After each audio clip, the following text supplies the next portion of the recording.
não só na Espanha, houve a Guerra Civil, por exemplo, não é? Que marcou bastante. Portanto, há famílias aqui em Mogador que se chamam, por exemplo, os galegos, que eu vim a saber que foram pessoas que se refugiaram cá e depois tomaram o nome de galegos, não é? Como também, durante o Estado Novo, o Salazar, apesar da pseudo-fechamento das fronteiras, ele fazia-se bastante através, por exemplo, de produtos que eles não tinham, o café, por exemplo, ovos, por exemplo, certas farinhas, etc. E importávamos coisas que nós não tínhamos, que era a chamada pana. Portanto, e essa pana tinha até uma bandeirinha de Espanha, etc., por causa disso. Contudo, os alfaiates daqui conheciam a lei assim. Uma pessoa só era apanhada quando trazia aquilo em rolos, etc. Se estivesse vestida, não. Então eles conseguiam passar para cá e esses alfaiates iam à casa das pessoas fazer as calças, os casacos, etc. Portanto, é uma maneira de dar a volta ao texto, não é? Porque eles também tinham produtos que nós precisávamos, camas inchadas, etc., sacholas, etc., que eles nos traziam de cá. Era o pano que eles fabricavam, que seria mais barato na altura, que agora está na moda, não é? Mas que estaria na altura, e eles já tinham, tanto que o Franco tinha uma política um bocado diferente de Salazar. Enquanto Salazar importava muitos produtos, por exemplo, o Franco deixava estabelecer lá fábricas estrangeiras, mas tinham que ser feitas na Espanha. Uma coisa, por exemplo, só para ilustrar, uma coisa muito recente, a Fiat queria instaurar uma fábrica e ele disse, sim, mas tem que se chamar de SEAT. Portanto, hoje em dia já não tem nada a ver com a Fiat, mas na altura teve. A parte mais difícil é, de facto, no Estado Novo, porque ali estavam não só os guarda-rios, também, como os guardas fiscais, com casotas, digamos assim, nos pontos centrais, mas houve sempre, é difícil cortar dos vizinhos, não é? Quer dizer, e depois, aqui, não se pode esquecer que há muita família de parte a parte, quer os galegos vêm para cá, eu sou Castro, de origem galega, mas, por exemplo, também há pessoas que vieram, chamados marranos, os judeus que foram expulsos dos reis católicos, e que o nosso rei permitiu, pagando a Judenha, um imposto, não é? E que se estabeleceram cá. Depois, os mais ricos, digamos assim, foram para outras passagens, porque a Inquisição foi das piores coisas que houve no nosso país, desde Spinoza, a grandes pessoas de grande talento, a grandes financeiros, lapidadores de diamantes e outros. As pessoas tinham família aqui, mas quando se viam apertados, iam para lá. E quando estavam lá, viam-se apertados, vinham para cá, quer dizer, o contrabando também mais como uma necessidade. Portugal vivia na miséria. Às vezes as pessoas dizem, antigamente havia padre, pois havia, isso é verdade. Mas os meus colegas andavam descalços. Os meus colegas andavam com as calças arrebentadas. Agora, esta moda das calças arrebentadas. Andavam com as calças arrebentadas, o nosso computador era uma lousa. As pessoas, portanto, passavam fome, é uma realidade, e eu lembro-me perfeitamente que, por exemplo, este contrabando, aqui na Raia, o nosso tema é a Raia, não é? As pessoas é um complemento, senão eles morriam muitas vezes à fome. Já não estou a falar das rendas que pagavam, não estou a falar estou a falar de uma altura em que, de facto, eles precisavam ter dinheiro para alimentar os filhos, e as pessoas na altura tinham muitos mais filhos. As pessoas viviam. E numa casa pequena com 2 ou 3 quartos, 7 ou 8 filhos, etc., eles tinham que arranjar dinheiro.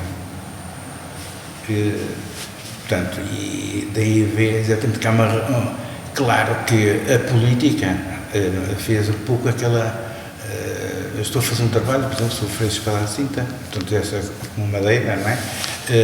Que em 1644, portanto, em plena guerra, não é? Eles passaram, não havia barragens, não é? Passaram ali entre Fornos e Lubaça, e vieram roubaram cerca de 40 a 44 bois e etc. Quem diz isto é o Abade Bassal. As pessoas tinham também necessidade de ir ao lado de lá, porque aqui era uma tristeza, não é? Pronto, lá é sempre diferente. As raparigas mais alegres, dançavam mais, etc. E eles passavam às festas e pronto, era engraçado. E obviamente que eles aproveitavam, levavam sempre qualquer coisa, não é? Até porque na altura não havia euros, não é? Então eles levavam espécies para trocar por lá por outras coisas, por bebidas, etc. Não é? Muitas vezes o Douro não se para, une. Quando uma pessoa vive, por exemplo, em Bem Posta, estamos a falar no Douro aqui, Bolsó, Vilarinho, etc. As pessoas, aquilo era um micromundo, quer dizer, as pessoas gostavam de saber o que há além e havia outra liberdade, pronto, se calhar por ser em português. E havia sítios de passagem, umas cordas de um lado ao outro, mas não podia estar lá sempre, porque os guardas fiscais tinham função. Muitas vezes fechassem os olhos, quer dizer, conheço alguns que fecharam porque eles vinham a miséria também, e pronto, a lei. O Romano dizia, não é? Que dura lex, sed lex. A lei é dura, mas é lei. Mas eles apercebiam-se perfeitamente que as pessoas passavam fome. Não havia cantinas. Por exemplo, os garotos, a escola não era obrigatória. As escolas não existiam. As pessoas ou eram comandados por uma certa igreja, ou eram comandados pelos regedores e pelos senhores da terra. E então eles era uma espécie de libertação, irem ao lado lá, conhecer um mundo novo, não é? Pronto, havia tanta coisa, não é? Por exemplo, eu lembro-me perfeitamente, a primeira vez que eu fui, era eu estudante, sou do Alto Minho, não é? Mas estou aqui há 40 anos, já sou minhotano, ou transminhoto, mas sou tão transmutano como minhoto. Eu lembro-me perfeitamente, estávamos numa escavação, e nunca tinha bebido Coca-Cola. O Salvador não permitia Coca-Cola. Nós, à Coca-Cola, chamávamos a água suja de imperialismo. E então, Sr. Professor, vamos àquele lado, que era a Galiza, vamos àquele lado. Mas é difícil, pá. Mas arranje lá. E lá fomos. Então, vamos a Coca-Cola. Só provei. Muito seriamente, não gosto de Coca-Cola. Mas entravam daquelas tasquinhas por exemplo, da Galiza, e éramos recebidos como irmãos. És português? Olha, uma copa aqui para um amigo. Não, porque é que não tem isto? Até há pessoas, a nossa língua é galeco-portuguesa, não é? A partir de onde inicia é que ele veio escrever em português para se separar, mas no fundo, uma pessoa se for à Galiza, entende 90% do que eles dizem. Vinha de Viana, do Castelo, nasci em Artes de Viana, e foi colocado aqui em Sendim, há 40 e tal anos. E vai lá que foi colocado, depois, eu disse, conhece Sendim, Senda, Caminho, Nossa Senhora do Caminho, Santiago. Caminho e Santiago estão presentes aqui também. E também pode ser, porque havia muitos também que entravam pela chamada Rota de La Plata e encurtavam as distâncias. E então, portanto, estava a dizer de facto que fui lá colocado na escola e foi, vamos lá ver um pouco e tal. E saíram 3 senhoras idosas, pareciam agora do Estado Islâmico, todas de preto, a falar uma língua que eu não percebia nada, absolutamente nada. E eu disse, estou tramado. Assim, porquê? Estás tramado porquê? Se as netas falarem com as avós, só para a linguagem gestual. E ele disse, não, pá. As netas têm vergonha de falar o mirandês. Repare, então o que é que elas falam? A língua fidalga, que é o português, que é aprendido na escola. A língua fidalga, foi a primeira vez que eu ouvi falar nisso. E então, pronto, de facto é verdade, foi a partir dessa altura que mirando no fundo do Planalto, mirandês, porque há aldeias do Mogadouro que também falam mirandês. A partir de, pronto, de uma certa... Quando se entra mesmo no Planalto mirandês, das terras, não é, ou das terras de Miranda, mas que não é Miranda cidade, é um Planalto que abrangia também aqui as vilas vizinhas e chegava até a Lagoaça, inclusivamente, não é? E, de facto, o contrabando temos que compreender naquela época. A história também, sabe perfeitamente, naquela altura, como diria o nosso amigo Trindade Coelho, e nele ao tempo, naquele tempo, as pessoas passavam fome, vestiam-se mal. Eu lembro de Salazar ter uma lei que as pessoas esquecem, não estou a culpar o Salazar. Era assim, não havia dinheiro, e a pessoa levava os socos às costas e só calçavam à entrada das vilas das cidades. Não é? Por exemplo, a Espanha sempre teve isqueiros. Portugal não tinha isqueiros. Portugal tinha isqueiros, mas tinha que pagar uma licença de isqueiro. E então, para usar um isqueiro, porque nós tínhamos a fosforeira nacional. E o Salazar, para proteger a fosforeira, não deixava entrar os isqueiros. Então, os que entravam pagavam o imposto. E então, exceto, dizia a lei, sob telha. Então, nós em Braga, estudantes, malandrecos, trazíamos uma telha e acendíamos as coisas debaixo da telha. E os polícias riam só malandros, debaixo da telha, mas é de casa. Não, diz debaixo da telha. Veio para cá, para Sendinha, em que ano? 81. Foram mudado muito. Foram, e não mudaram tanto, mais que, porque o interior, como sabe perfeitamente, o interior, e quando estou a falar do interior, estou a falar de Trás-os-Montes até quase ao Algarve. O interior, além, nunca ninguém olhou por isto a sério, e é uma zona altamente despovoada. E os meus alunos, por exemplo, os meus alunos de Torre de Corvo, onde eu dou aulas, que estudaram e tiraram cursos, contam-se por vezes ficaram cá em cima porque não há empregos. Felizmente, hoje em dia, já começa a haver maior intercâmbio, entre aspas, entre a cidade, porque temos boas estradas. De antes não, eram as curvinhas do Marão, não é? O cinema, quando era garoto, via, eram as curvinhas do Marão, era aquilo, era uma loucura. Depois a Serra do Galvão, e depois por aqui abaixo, a delas também em Beja, e era horrível para chegar a Beja. Depois de Sindim, fui colado em Beja. E tinha que apanhar uma caminhonete, chegava lá de madrugada a Lisboa, apanhava o Cacilheiro, e depois ia no comboio, e depois tinhas que mudar em Casa Blanca para Beja. Então esquecemos, fomos para a Espanha. Na altura, nós, professores de História, então, éramos como o caracol, tínhamos que andar com a casa às costas. Os guardas fiscais, coitados, também têm uma vida miserável. E assim, eles tinham que apresentar resultados. Nós estamos a esquecer que havia uma coisa chamada PIDE. E a PIDE controlava um pouco tudo. E tinha os chamados bufos. As pessoas esquecem-se disso. Não é só aquele PIDE que trabalhava na PIDE, eram os bufos que informavam. E esses bufos havia em todo lado. E eu digo por experiência própria, manhã lá uma noite. E gravei os mimos da PIDE, uma noite inteira. Como pode ver que era menor. Na altura, aos 8 anos era menor, agora tramava, não é? E então, esses guardas eram pessoas que sabiam muito bem, eram vizinhos muitas vezes, às vezes até eram de família, da mesma aldeia, e então mas eles tinham que cumprir, tinham objetivos, diríamos agora, não é? E então eles, de facto, se bem que por vezes fechassem um bocado os olhos, por vezes eles tinham que atuar, e de facto era horrível andar com não sei quantos quilos às costas, não havia mochilas naquela altura, sacos, e cheguei a ver coitado, com uma caixa de madeira, leve, mas era de madeira. E então eles, de facto, mas isso tinha, assim, não tinham alternativa, não é? Aqui como é que tinham alternativa? Não tinham, eles tinham que se desenrascar.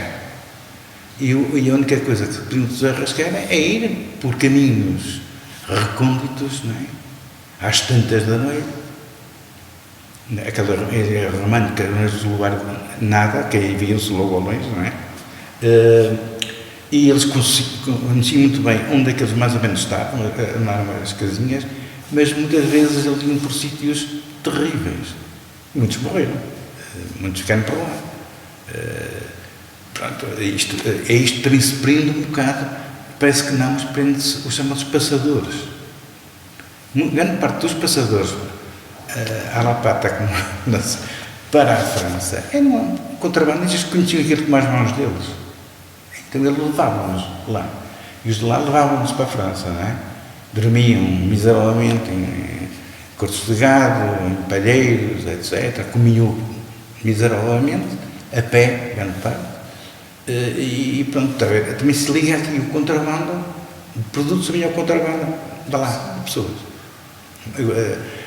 Nos anos 60, 70, que eu acompanhei muitíssimo bem esse período, era garoto, mas já gostava muito disso, e então eles de facto eram pessoas que, coitados, o que eles passaram, muitos eram presos, voltavam para trás, perdiam o dinheiro que eles pagavam balúrdios para a altura, mas quem observava? Essas pessoas que conheciam os caminhos como as mãos deles.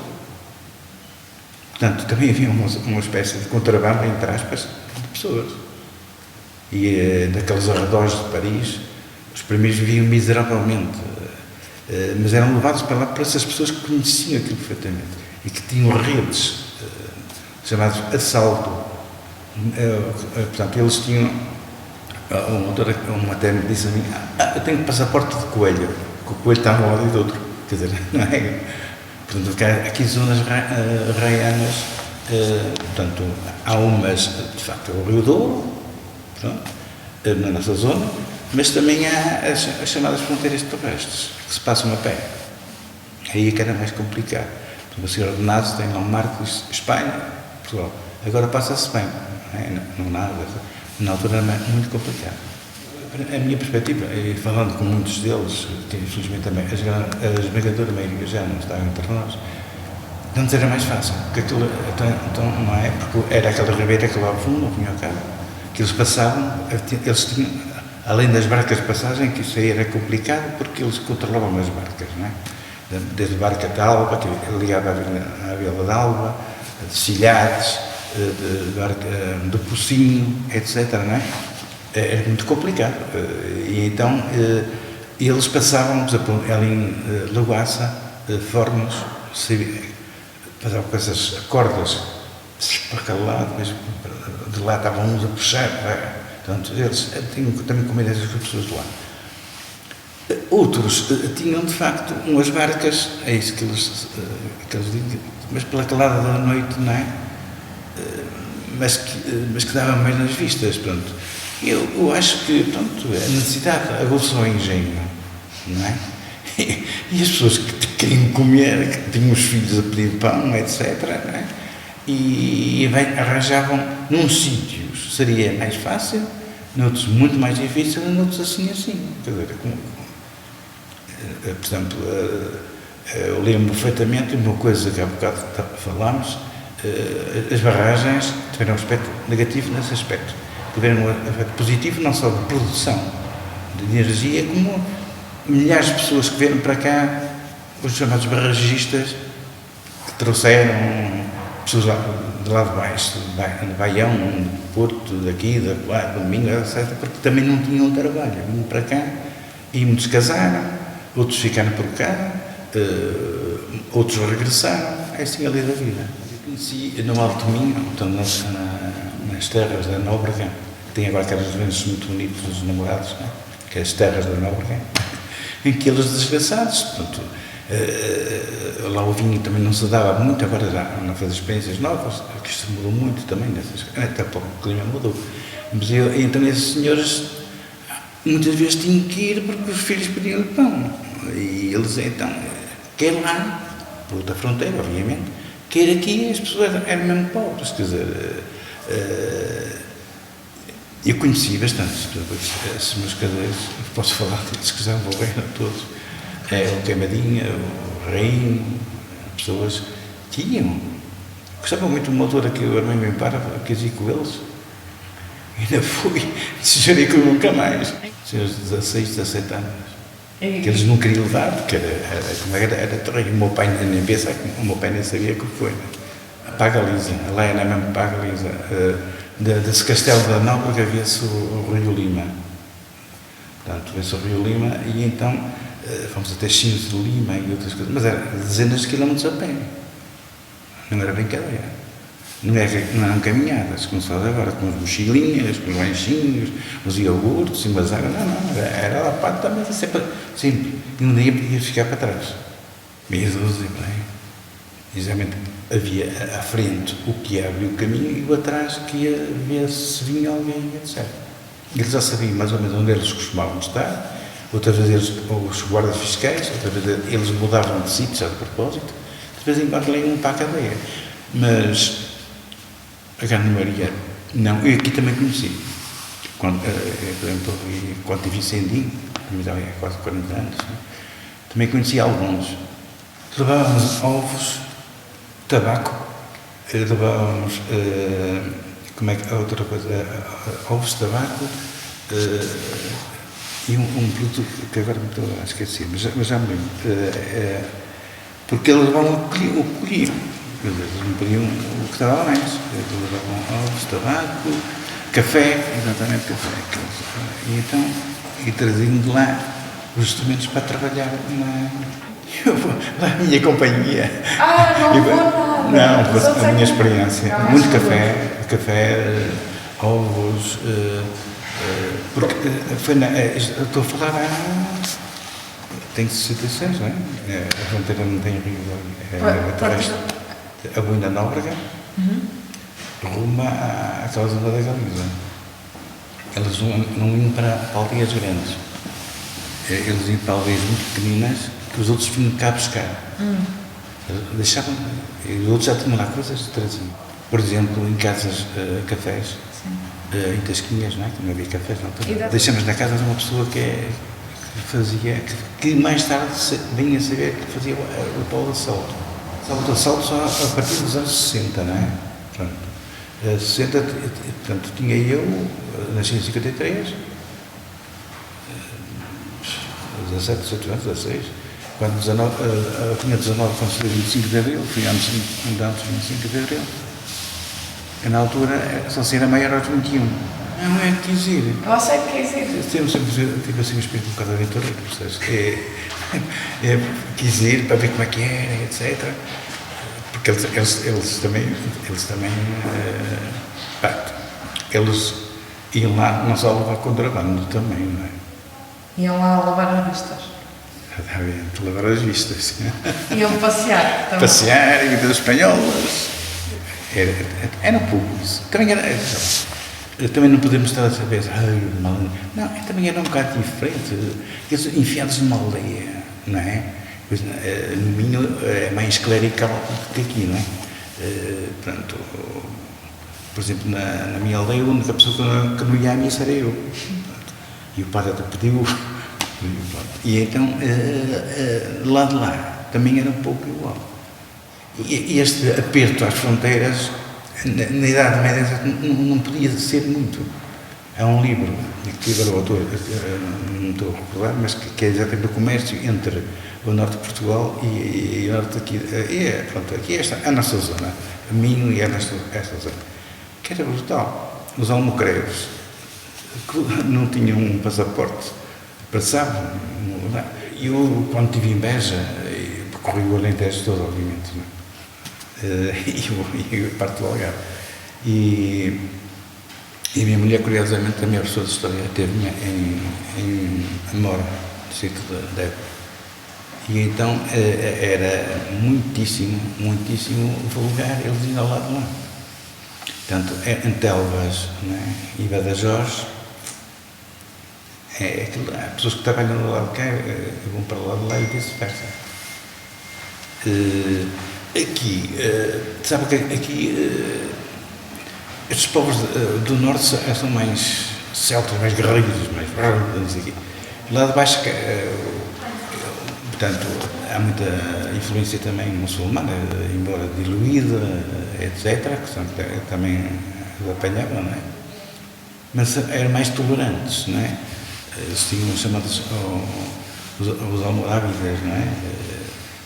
E pronto, e eles tinham de facto uma relação de uma pessoa pagando um imposto podia praticar o cristianismo, não é?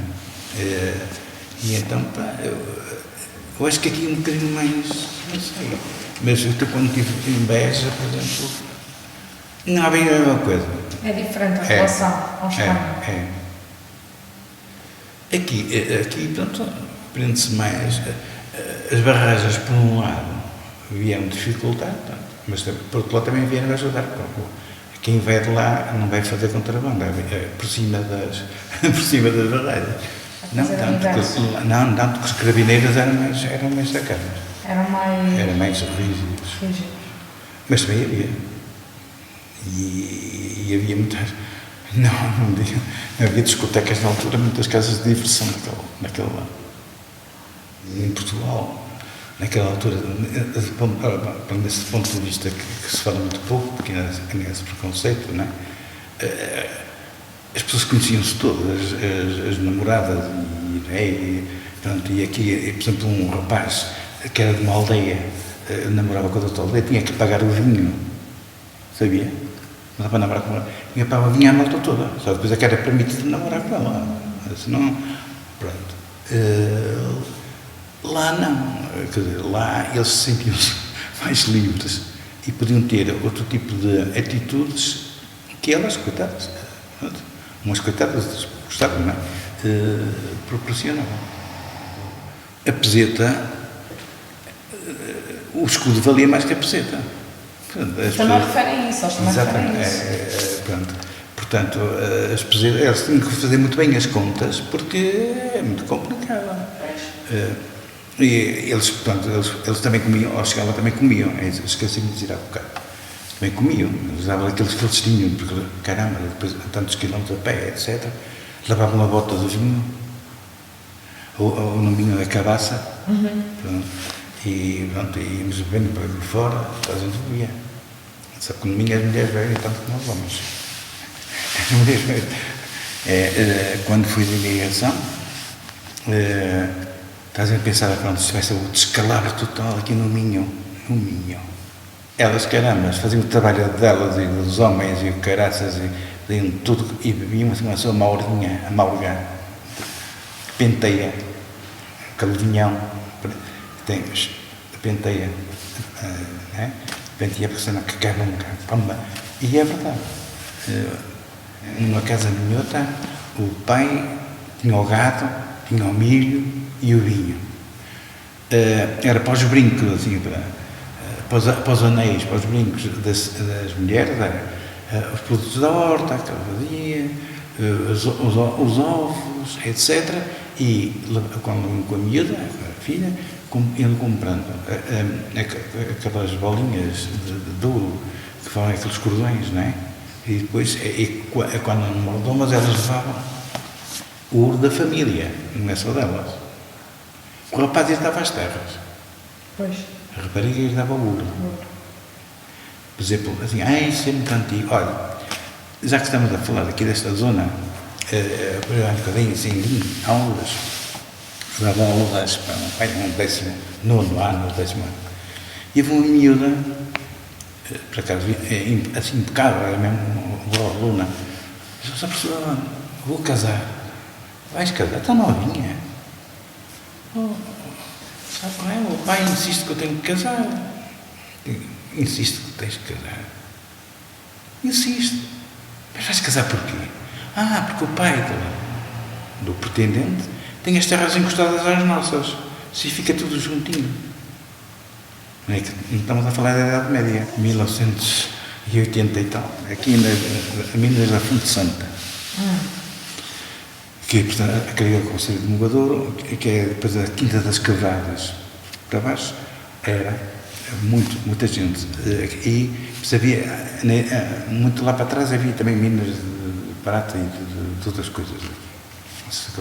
Agora, mineraria muito, esse Wolframio, sobretudo, obviamente, sobretudo durante a Segunda Guerra Mundial, que era introduzir o produto, não é?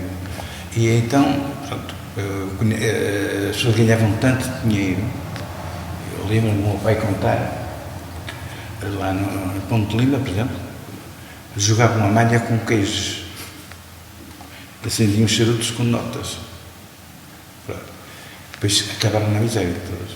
Porque deixaram de cultivar a terra? Tudo. Era um balúrdio que lhe pagavam. E depois, assim, acabou-se de repente a guerra, a receita foi para o caraças.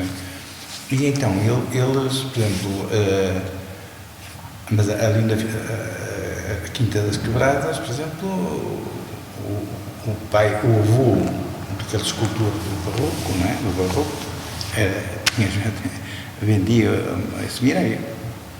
E contrabandeavam esse minério também para a Espanha, não é por isso? É complicado, era muito controlado por Salazar. E até porque aquilo era pesadíssimo. Era difícil. Era.